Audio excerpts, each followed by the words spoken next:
কলকাতার পথে ঘাটে ইট কাঠে কিন্তু লুকিয়ে আছে অনেক গল্প। একটু খোঁজখবর নিয়ে হাঁটাচলা করলেই সেগুলো চোখের সামনে জীবন্ত হয়ে উঠে আসে।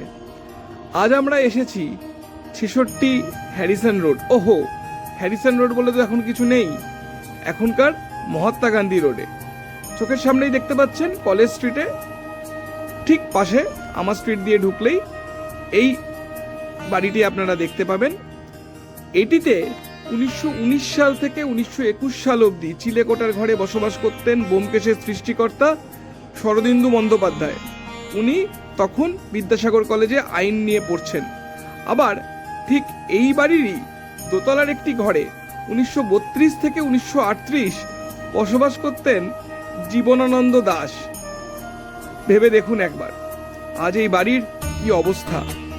প্রেসিডেন্সি বোর্ডিং হাউস এবং মহল ভাতের হোটেল, দোতলায় মানুষ বসবাস করেন, একতলায় কিন্তু সেই ভাতের হোটেল এখনো চলছে। ব্যোমকেশের প্রথম গল্পে এই বাড়িরই বর্ণনা দেওয়া আছে। এই বাড়িতেই যখন অজিত ভাড়া থাকতো, মাসে ২৫টি টাকা ফেলে দিলেই অনুকূলবাবু, যিনি ডাক্তার, তার চলে যেত এবং সেইখানেই অতুল, অর্থাৎ ব্যোমকেশের ছদ্মনাম ব্যোমকেশ, এই বাড়িতেই এসে ওঠে। শরদিন্দুবাবু নিজে যেহেতু এই বাড়িতে থাকতেন, তিনি এই বাড়ির বর্ণনাই তার লেখায় দিয়েছেন। আপনারা যদি এই বাড়িটা ভালো করে দেখেন এবং যদি মনে করতে পারেন একটি সিনেমার কথা, ব্যোমকেশ বক্সী, যেটি এই বাড়িতেই কিছুটা অংশ শ্যুট করা হয়েছিল। এই বাড়ির পেছনেই যে অংশটা আছে, যেখানে আপনাদের আবার নিয়ে যাব, সেটি দেখলে আপনাদের কাছে আরো পরিষ্কার হবে। ওই উপরের যে চিলেকোঠাটি দেখতে পাচ্ছেন, সেইখানেই থাকতেন শরদিন্দুবাবু এবং দোতলার ঘরে থাকতেন জীবনানন্দ দাশ, যে কথাটা আপনাদের বললাম। বাড়ির আরেকটি অংশের দিকে আমরা এখন এগিয়ে যাচ্ছি।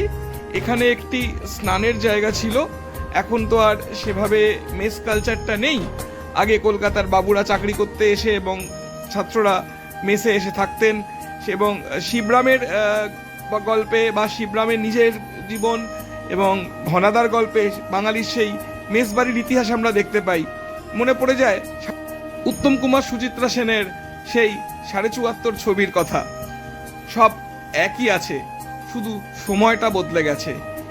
ইট কাঠ পাথর আজও কিন্তু সেই সময়ের গল্প আমাদের সামনে ধরে রেখেছে। আমাদের কাজ শুধু পাতা উল্টে গল্পগুলো পড়তে থাকা আর আপনাদের সামনে সেই গল্পের সূত্র এনে দেওয়া।